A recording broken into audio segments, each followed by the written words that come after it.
If you believe people on your team are really great at their jobs, you can have those conversations because it's all about making each other better and making each other great, and you respect on there. But if you never really spend time doing it and you don't really know the person, it's sort of like you walk down the street and you see somebody and you just start criticizing them, and they just met you. They were, say something pretty ugly to you or take a swing at you, right? But if you know them pretty well and they trust you, even though they may not like what you say, they trust you well enough and that bond is there that they're willing to deal with that.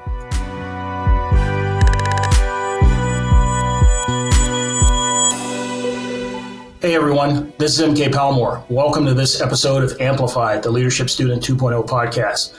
I'm pleased to have in the virtual studio today Brian Little, who's the Chief People Officer of Altera, which is a company that's a spinoff or subsidiary from a very large tech enterprise here in Silicon Valley.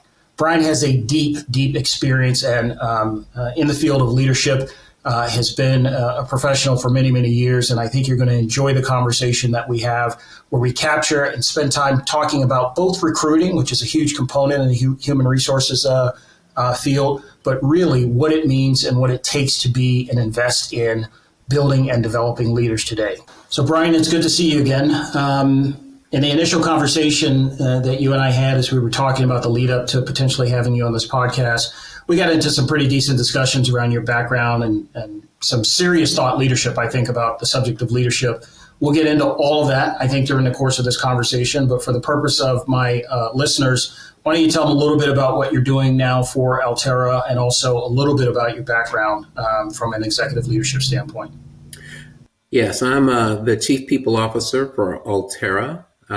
And Altera is a spinout from Intel. We focus on making FPGA technology. And my job over the last 12 months is to stand up this organization from being completely buried inside a very large company like Intel to being able to stand up the entire org from IT systems, HR systems, facilities, just to bring all that together and bring this company to life and make it something real that can go out into the marketplace and add a lot of value as a top to bottom FPGA producer. And for those of you who say, what the heck is an FPGA? Think about it as field programmable gate array. Think about it as a super chip that can be altered to do all sorts of unique things. And that allows someone who purchases this kind of chip to create proprietary materials and proprietary processes that are hard to duplicate in the market. So it gives them a competitive advantage.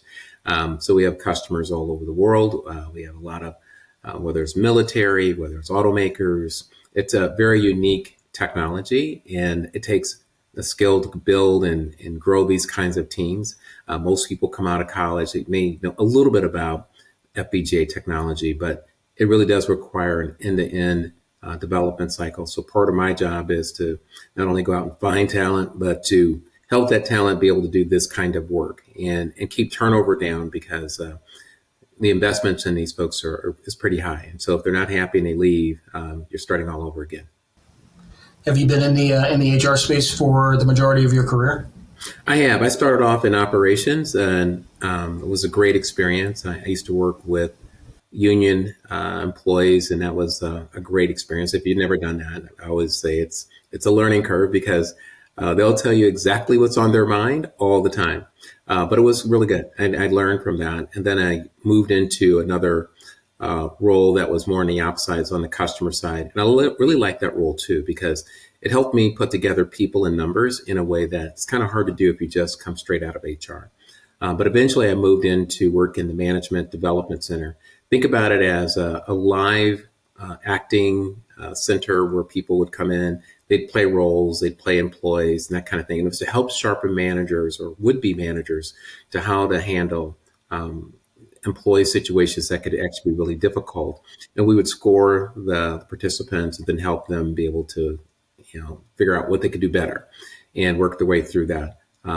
This was a very large utility company, and if managers made mistakes, that could put people in danger. So we wanted to make sure that from a safety perspective, psychological safety perspective as well, to make sure that we have the right people in the right jobs.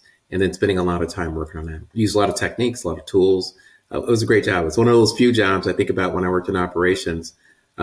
I could never imagine the CEO of the company coming to visit me as an ops manager and ask any questions.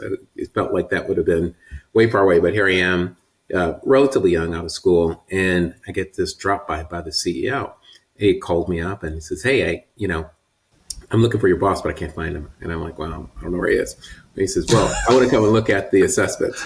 Okay. Like, what was I going to say? No. Right. So, and then he came in, and he was really nice. And I walked him through how the assessment process worked and what he saw and what we were doing. And after that, I was really hooked. And because I said, wow, there isn't a job in the ops side where that interaction was going to happen anytime.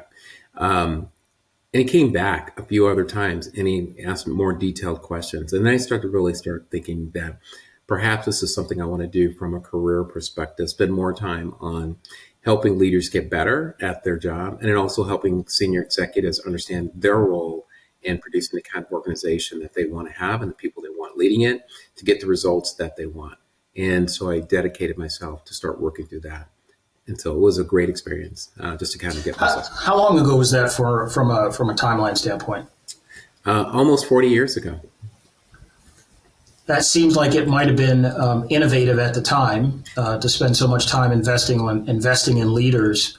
I'm interested to hear your perspective as to whether or not you feel that there are similar efforts afoot today in corporate space, or whether or not you've seen a pullback from that kind of investment in leadership. I've seen a big pullback over time, and it does worry me a little bit.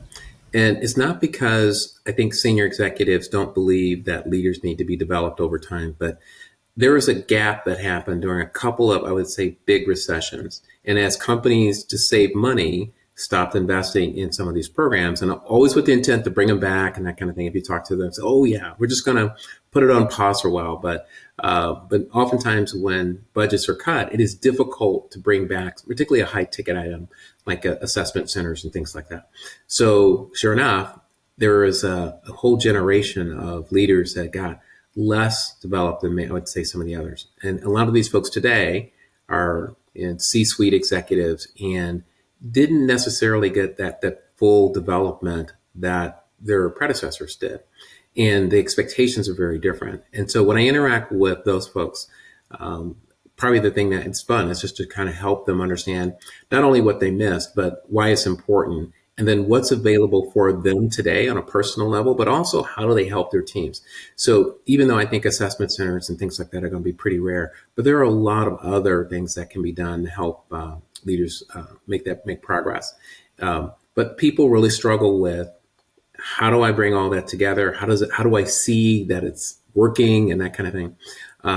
But being in the talent development, leadership development field for a long time, one of the things you realize that, very early on, you could find people that have what it takes from a kind of raw intelligence and talent perspective, but it needs shaping always. And if you focus on that individual who could be super early in their career could wind up being a CEO one day. And a lot of the leaders I've worked with over the years who are now in pretty large jobs and done really well, some of them are CEOs. You wouldn't have necessarily thought about it that way 20 years ago when I met them, but today they are. And I think that shaping, particularly when it was purposeful, accelerated their timeline. For others, it's just by accident. It happens, but it's pretty random. And I think there are some really great, talented people who didn't get that opportunity as a result. Why do you think that as leaders and managers of these major enterprises that we're quick, I think, to sideline the investment in leadership training and leadership development? I guess what I'm asking is, why isn't it looked at as an imperative to actual company success and looked at as a nice to have? Well, I think, unfortunately, a lot of leadership development programs that have been delivered weren't necessarily all that great. So from a CEO perspective... So quality of delivery, okay. Yeah, the quality of the program and delivery wasn't always as good as it needed to be. And what I mean from that, as particularly as a chief people officer, I meet lots and lots and lots of experts out there. And if you're, the old saying, if you're a hammer, everything is a nail, right? And you get a lot of I would say, relatively smart and successful vendors, but they're selling the same product over and over and over again, whether it fits or not. And then what happens is the leaders buy into it, and then they go, well, why didn't it work? It was not the appropriate thing to do. So part of my job and others like me is to make sure that we're bringing the right solutions to the table so that you get the maximum benefit and effect from that, and being clear on what good looks like. Where I think it goes downhill at times is when somebody just sees something that looks great, it worked over at another company. They really haven't done the analysis because every company is a little bit different, and they wind up putting the wrong solution. And then leaders get very disillusioned because they're like, wow, paid a lot of money for this, it was a lot of time, and I don't see any difference. And so as a function, we have to do better at making sure the right tools are put in place. So, talk to me a little bit about the recruiting space at the moment. You've been in the HR space for quite some time. I see the recruiting space as being very variable, very dependent upon sort of market forces and what's going on in the economy. What would you consider to be the state of affairs of sort of maybe journeyman level recruiting, and then maybe talk a little bit about what executive search space looks like at the moment? Yeah, I think technology obviously has had a huge impact on recruiting from a transactional basis. So tools are better. It's easier to find who you're looking for. You can do it much more quickly now. AI has helped quite a bit. So just from a transactional perspective, it's good. But it's still, recruiting will be and continue to be for a long time, still about people, not just about technology to find people. You have to get the right person in place. You have to make sure you're still bees to honey. AI can help, but ultimately, you're trying to convince somebody to decide to take on this new opportunity, which may change their life. Maybe they move halfway across the world. They're taking a big risk to join you. And you have to deliver on what you're saying is from a cultural perspective, from their development. People want more out of their career than they used to. Most people don't want just a job. One of the things I'm fond of saying is people are on kind of three paths. There are people who just have a job, and that means I'm exchanging my time for a specific set of compensation. There's those folks, right? And it could be almost at any kind of level, any place in the spectrum. Then there are people who are very career oriented. They think about these things very seriously. They think about their development. They think about what they can contribute. They think about not only their own growth, but how they can help grow companies. And you meet a lot of these folks, and they're just a joy to be around because of how much passion they bring to their work every day. Then there are people on a mission. And as they're on a mission, they want to change the world, and they believe that they can. And we've all seen some of these folks on TV. Some of them are a little bit crazy at times, but those folks who are on those missions are pretty rare, but they are out there. And then in a company, usually that person, particularly in the tech world, is usually the CEO, the person who has incredible passion about what they're doing. And they have a really strong belief in how they can change the world, because most of them have made enough money by the time they become a CEO. It's no longer about money. It is about a vision that they have and how fast they can drive that. But from a recruiting perspective, you got to know what you're trying to do. If your value proposition is, we'll pay you on the 15th and the 30th, and we'll give you some decent benefits, and we'll promise people won't yell at you. It's not a great proposition, honestly. That's not a hook that's going to get snatched tomorrow. Yeah, but I could tell you, probably 50% of recruiters are selling pretty much that, right? I think we have to get better at really understanding what's our place in the world.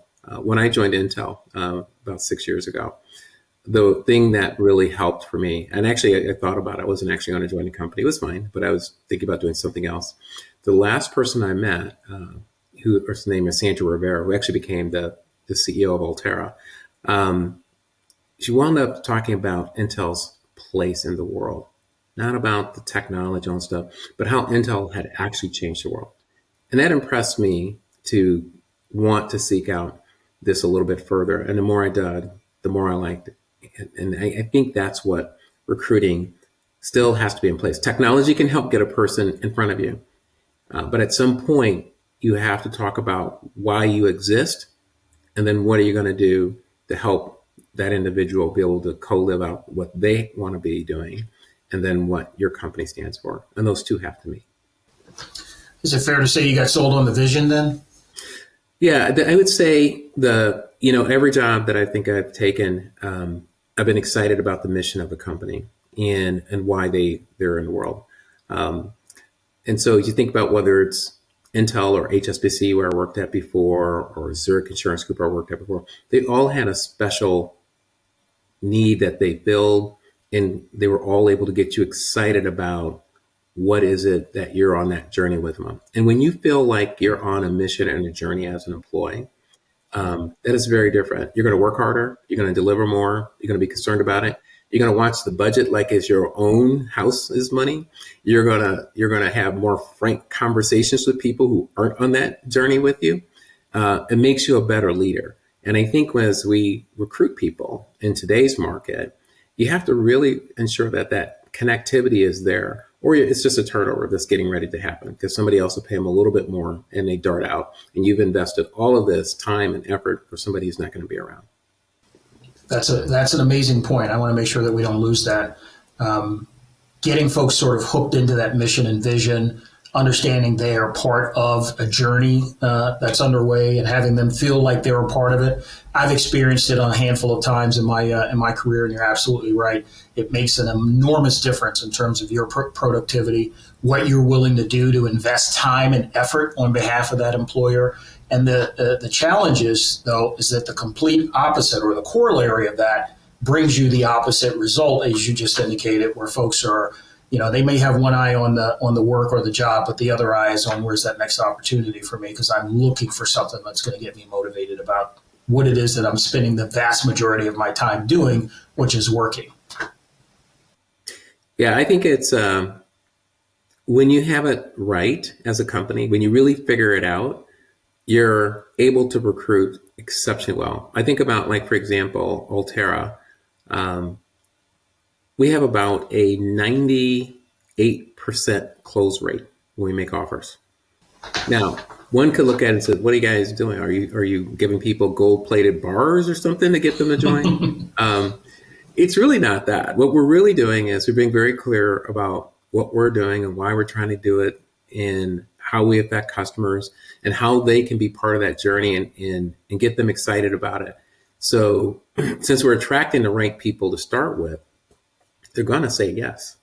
And because they want to be part of this, they want to see the opportunity. They want to be able to delight customers or do new technologies and meet some of the smartest people in the world. So those kinds of things are really important. And if you're getting that message right, that's who is in front of you. And you make that offer, I'm like myself, I'm pretty confident. Like I say, 98% of the time, they're going to say yes. Even with competitive markets, even with people who are going to pay them more. I've out-recruited many of the larger companies with bigger budgets, bigger pay, and yet they came to work for us. Why? Because we connected the dots better for them. Tell me a little bit about that recruiting cycle. Oftentimes, even high caliber talent gets turned off because of the long recruiting cycles and how long it takes to actually land an opportunity or to get that formal offer in place. As you are selling the vision of the opportunity, how is it that you keep the client or the candidate engaged enough to know that it's worth their time, it's worth the effort at the end of this, because what's waiting for them is probably one of the best working opportunities that they're going to have? Well, one of the things that I think my team does exceptionally well, we play this like a team sport. For those who follow football, having one star doesn't win many games. Having a lot of great people working together does win a lot of games. And for us, we engage the managers, making sure they're clear right from the beginning. Let's make sure we're clear about what we're looking for. Let's make clear about our messages. Let's really think through what winning looks like in this scenario, and making sure we've done all of our homework ahead of time. What are the pools that we're going to attract from? What are the companies? We do all that homework first, and then we make them commit to the timeline. And it depends on the job. Some jobs take longer than others because of the uniqueness of them. But for that particular role, we're going to commit to a date. So we're going to have somebody recruited, we're going to interview, we're going to make sure that we have a diverse interview panel, we're going to have everything done. And when that happens, we're going to make an offer within this timeline. And we're going to commit to doing that. And then we're going to thank the people that didn't get the job, because if they came into our interview process, particularly if they had a face-to-face interview with us, we owe them why they didn't get the job and why we like them. And then if we have an opportunity in the future, we'd love to have them back. And we want to close that out and make sure that people understand it's still a personal opportunity that we have with them. So we want to make sure they feel connected to us. And like I say, they may never come to work for us and go do something different, but I want them to have that feeling like that is a great company. And one day, who knows, I may be part of that, or I'll recommend my best friend to go work there. Tell me a little bit more about that last piece, because I got to tell you, I've been in the industry and private sector for not too long a period of time, but I've got a whole cadre of people that I've met throughout my career who've spent their entirety of their careers in the private sector, and I hear lots of stories about companies that they call it ghosting people now. Like they conduct multiple interviews, they never get that closing line message that says, "Hey, we enjoyed getting to know you, liked having the conversations, but you didn't get the role, and here's why." And as a matter of fact, you're the first I've ever heard that sort of walks through that whole process. Why is that so important? I mean, you touched on it a little bit. You want people to walk away with a good impression, but I think what you're talking about is such a valuable experience, not only for the company in terms of its goodwill, but also for the candidate, so that they know how to better prepare for the next opportunity that comes along. Well, I've had some really great teachers on this. I had mentioned Sandra Rivera earlier, and Sandra helped launch Altera before she left to retire and go do other things. But one of the things that she was exceptionally good at was personally making sure that if she couldn't talk to the individual in person, she would make sure she finished it up with a phone call of why they didn't get this role. And she said, the reason that's important is I want this individual to really understand, particularly in an industry like semiconductors, where people have a tendency to know each other, that we thought super highly of them, and it's all interconnected. And you never know when you're going to be working together in the future or need their help. And oftentimes, Sandra, in the phone call is there, now that I know you're in the marketplace and you're looking, is there something I can do to help you land the job that you want? And often she would refer somebody who didn't get the job at Altera to another opportunity that you may be aware of in the industry. And I think when people hear that, to a certain degree, it almost sounds like really above and beyond. But I've worked with her for a long time, and that became our mantra. Like, how do we help people? Because at some point, whether we want to hire them or not, they were a great person. So anybody who makes it to a final interview with us is already a winner in many ways. So we need to make sure that we honor that and help them be able to live out their dreams, even if it isn't with us. And so, but you never know, down the road, maybe it's 5 years from now, the right opportunity comes up. I always say people do walkabouts before they get with us. They got some other experiences that might make them even better for us. And that's when the opportunity might happen. So it's just kind of keeping that attitude that it's not just about that particular job. It's about the long game. It's about the entirety of the journey for the company and those individuals. Oftentimes, I like to say that people get struck by lightning sometime when they see another leader, especially mid-career or early in career, when they see another leader embody the kinds of characteristics and ideals that they think leadership is supposed to be composed of. Do you recall the first time that you were sort of struck by someone else in a leadership role where you were like, that person really gets what this whole thing is about? I need to pay attention to what they're doing, maybe even have some conversations with them. Do you have an example of that from your own personal background? Yeah, I think there's some really great answers. When I used to work at what's called a company called Ameritech, which is part of AT&T today, one of the things that were interesting, we ran this big leadership development center, and we'd come across all these super smart people. And this is a really large company, lots of VPs and SCPs and EVPs and that kind of thing, and they'd all come through it. Mostly engineering folks. Some really kind of got the what it meant to be a leader, but a lot of them, it was kind of mechanical. Like, give me a formula for how I do X. Give me a formula for employee engagement. Give me a formula for this and that.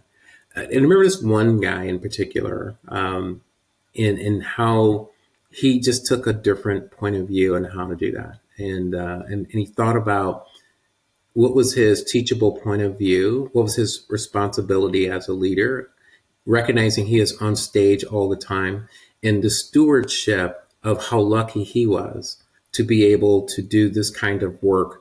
And it just wasn't something that just, happened because he was so smart. It happened because people had a lot of interest in him very early on in his career. And then he was able to channel that into being able to develop and help others. His name is Dick Notabart, and he was the CEO of the company at the time. Dick became CEO at 39 years old of this pretty large company. And there were lots and lots of people, timeline-wise and experience-wise, that were ahead of him, but he wound up being selected as CEO. And really because Dick was able to really think about leadership very differently. And as he helped build out that Ameritech Leadership Institute, he took learnings from Jack Welch, who I think he considered a mentor. He took feedback and also got a lot of input from a guy named Larry Bossidy, who's kind of a famous leader as well. Mm-hmm. And also from a guy named Noel Tish, who's a famous professor at University of Michigan. But Dick was sure about what he was good at, but he also was vulnerable about what he wasn't good at. And through that kind of openness of learning and self-discovery about what he could do as a leader and what his strengths were and what they weren't, he became much better. And then, all leaders have their quirks. Like one of Dick's quirks, which I kind of liked actually, is when you do presentations, as just a pull-through example, you go in there. Dick made everybody read everything ahead of time. So if you're going to sit in that room as an executive leader, you're going to read that presentation, and you could ask questions when a presenter came in, but you didn't go through, 25 slides and that kind of thing. Right. Like that. Boil it down. What are we trying to talk about? What's the essence of our decision? And then, do you believe in it? So people who would come to these meetings, they first meet him, they kind of, go through the math and they kind of say, this is what I want to do. Dick would challenge them. Why do you believe that?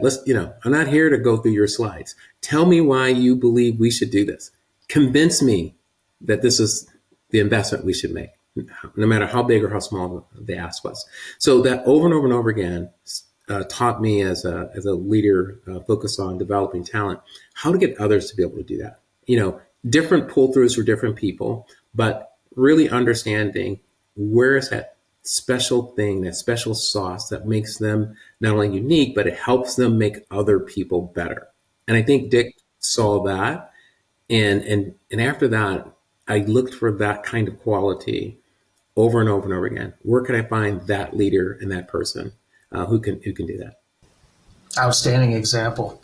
Other characteristics that you think are absolutely just valuable and necessary. We're hearing and talking quite a bit about emotional intelligence now, EQ, as a component of leadership.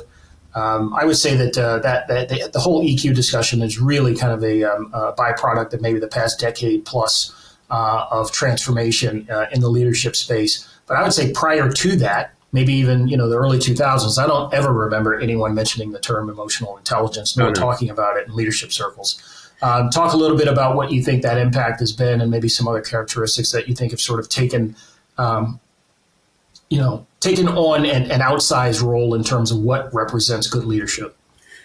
I think a couple of things that really, in some ways, disturb me about what's going on right now, because we have a lot of leaders that don't show very much emotional intelligence at all. There are a lot of people who have been in the news over the last year or two, particularly in the tech area, that you see them and they are smart. I mean, they're brilliant people in many ways.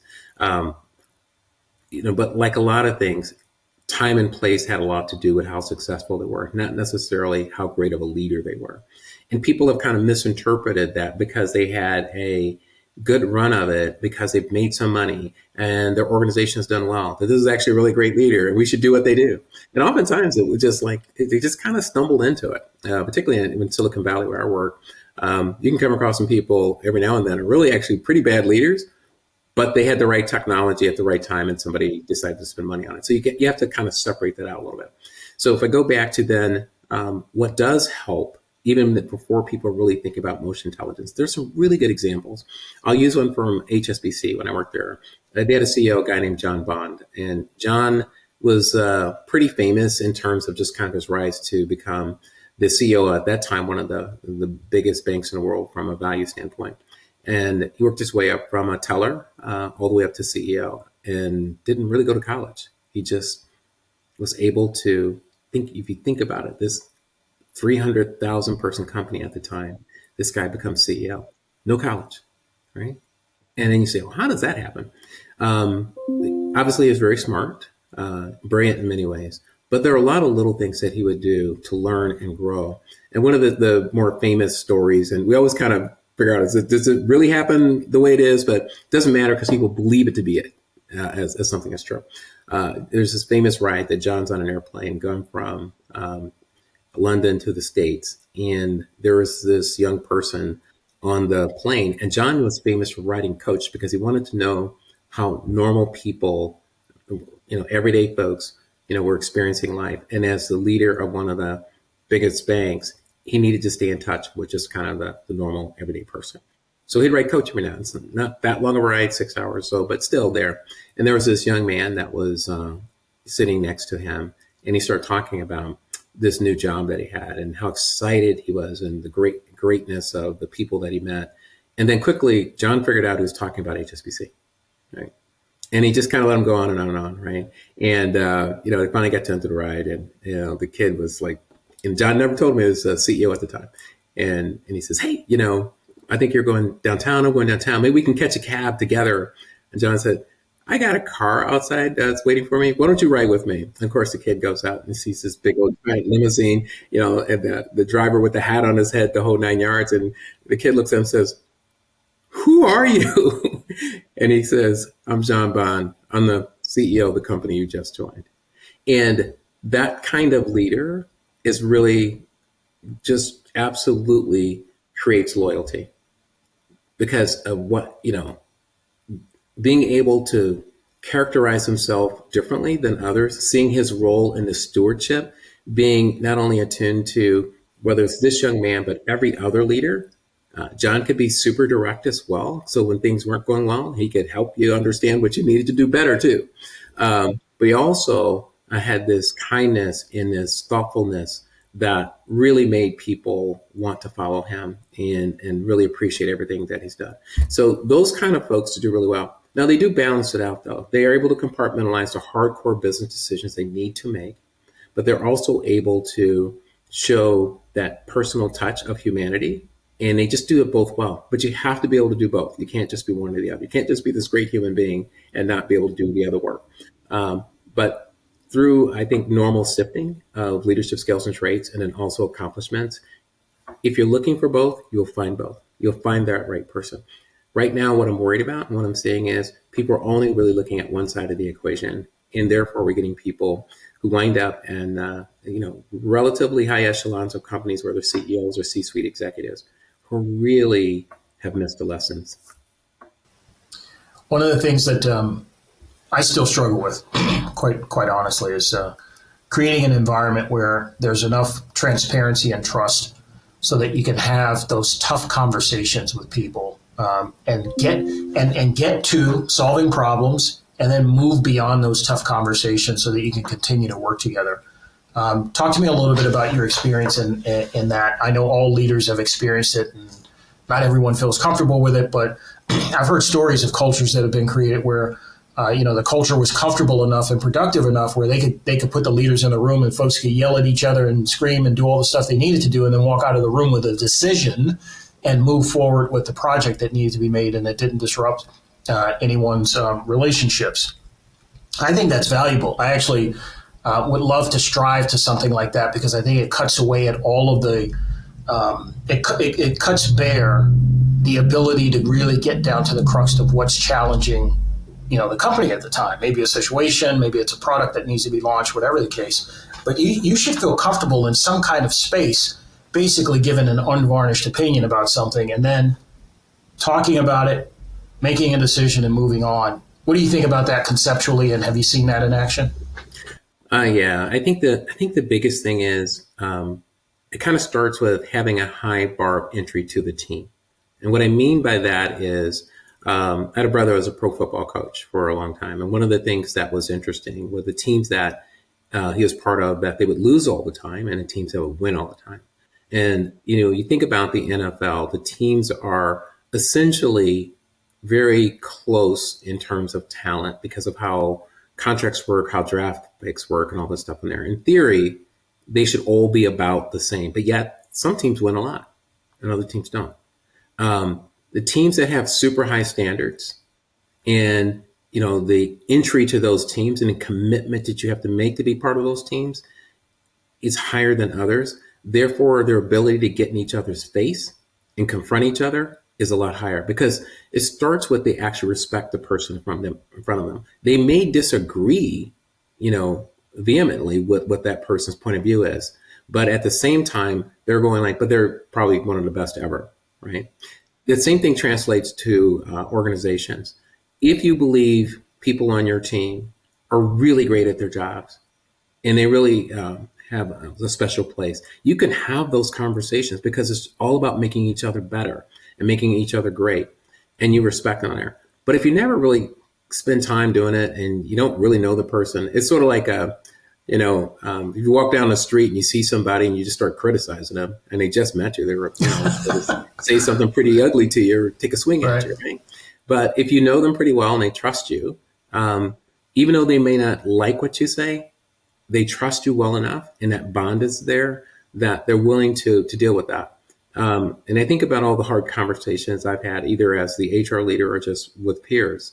Because when you're in HR, one of the things that's been a great learning curve for me is that I've always been in the room with the engineers, or in the room with the finance professionals, in the room with the leaders as the HR leader. I'm not an expert at what they do, but they're not an expert at what I do. And being able to go toe to toe when people disagree with you, but they understand that I know my stuff and that I'm there to help. And I'm not trying to, tell them they don't know how to do some complicated process, but I know how to help them make what they do better. And as long as they have that respect and we respect each other, those conversations go pretty well, even when they're a little bit rough on the edges at times. I think what's missing is in corporations that people really don't always take the time to establish that relationship. They don't necessarily respect the other person that much. And then it just becomes a transaction that's irritating. But the job of the leader, the job of the CEO, if it's a CEO team, is to create that environment.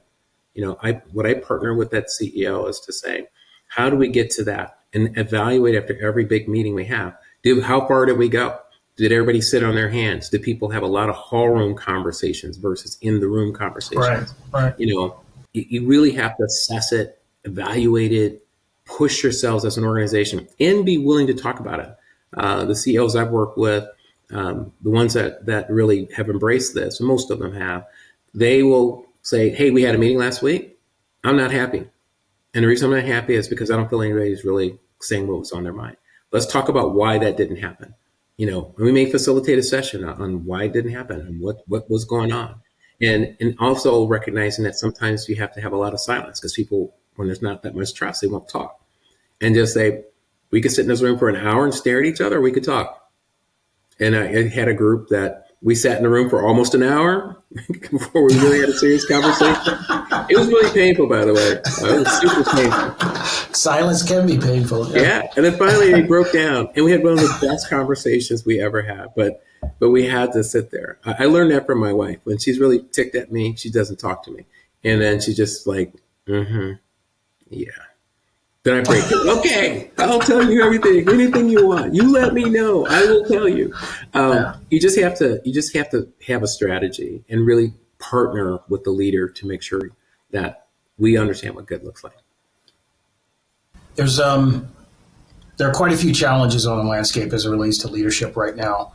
But tell me about something that you're optimistic about in the leadership realm. Well, I think what's been interesting from an outside in perspective, people have seen a lot of things that have gone on in the world all over the place, different leadership styles. And I think we're starting to see some that really don't work as well as maybe we thought. And then others that seem to be gathering traction that are really more of what we've been talking about. I think we're starting to see some of that, even though it feels a little bit dark, but I'm starting to see that. And then when you look at some of the top leaders in corporations, the ones that are really surviving and thriving are the ones that have that inclusive leadership approach. They focus on their customers, and they're really good at managing data and facts, and then organizing their teams to go out and solve problems.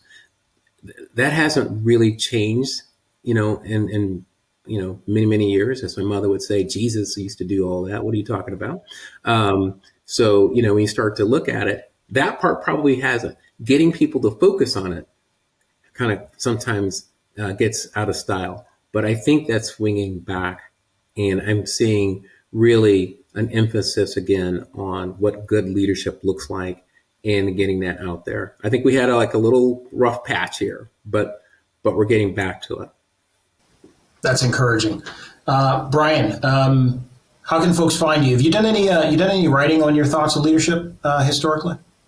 Not as much as I probably should. I actually do plan. One of the things I want to do in the next 6 months is to start writing some, maybe that you could classify them as short stories about specific leadership pieces on there. I do a lot of coaching for a lot of folks and that type of thing, but I will actually start to produce more writing as I go there. I think I'm at that stage in life. I actually do want to capture some of this and share. All right, outstanding. Brian, this has been a great conversation, as I knew it would. Appreciate you coming into the virtual studio.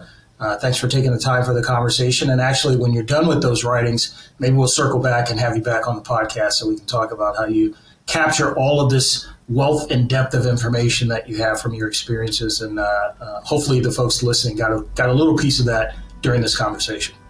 Thank you for having me. Appreciate it. All right, folks, this is M.K. Palmore, host of Amplified, the Leadership Student 2.0 podcast. Thanks for joining us for this episode. Thank you for listening to Amplified, the Leadership Student 2.0 podcast. If you're ready to elevate your personal leadership and drive your team's success, connect with Apogee Global RMS for custom coaching and development solutions. And be sure to subscribe to the podcast so you never miss an episode of impactful personal leadership strategies. Until next time, keep leading with purpose and empowering those around you. Together, we'll amplify your success